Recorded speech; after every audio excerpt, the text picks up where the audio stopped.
तुम लोगों के इस भेदभाव को मैं समझ नहीं पा रहा हूँ। माँ वैष्णो देवी में आप रोपवे लगाने जा रहे हो, यहाँ कितने हजार लोग आप बेरोजगार कर दोगे।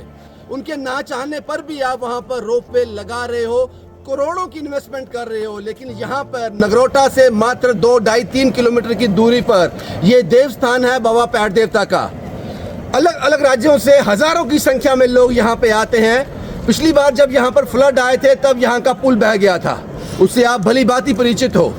ये तस्वीरें दर्शाती हैं कि यहाँ के एमएलए साहब, यहाँ के एमपी साहब और यहाँ की जम्मू कश्मीर यूटी सरकार कितनी सीरियस है इस स्थान को लेकर। क्योंकि मैं जानता हूँ कि आपको धर्म से कोई लेन देन नहीं है, सिर्फ आप धर्म का इस्तेमाल करते हो अपनी सियासत चमकाने के लिए, सत्ता में आने के लिए। और ये मूर्ख लोग आपकी इन बातों में आ भी जाते हैं हर बार।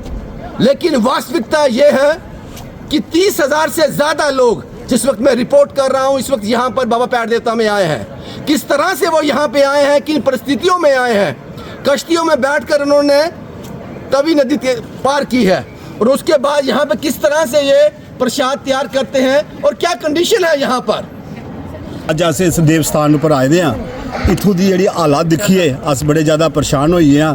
ਇੱਥੇ ਨਾ ਦੇਵਤੇ ਕੋਲ ਮੱਥਾ ਟੇਕਣ ਜਾਣੇ ਵਾਸਤੇ ਨਾ ਕੋਈ ਰਸਤਾ ਹੈ, ਨਾ ਕੋਈ ਗੱਲ ਹੈ। 1 ਸਾਲ ਹੋਈ ਆ, 1 ਸਾਲ ਦੇ ਵਿੱਚ ਜਿਹੜਾ ਵੀ ਇੱਧਰ ਦਾ ਐਮਐਲਏ ਹੈ ਇਹ ਲੋਕਲ ਲੋਕ ਆਖਾਂ ਦੇ ਕੁਛ ਨੇ ਕੋਈ ਤਵੱਜੋ नहीं देता है। यहाँ पे पानी की टैंकी तो लगी है, यू कैन सी देयर, पर there is no water available.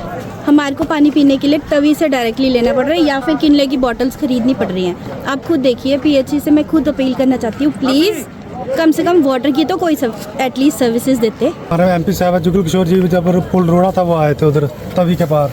उन्होंने वादा किया था पुल बनने का कि गाड़ी जाएगी पुल, और एक पीढ़ी का वादा किया था कि पीढ़ी लगेगी लोगों के आने जाने के लिए।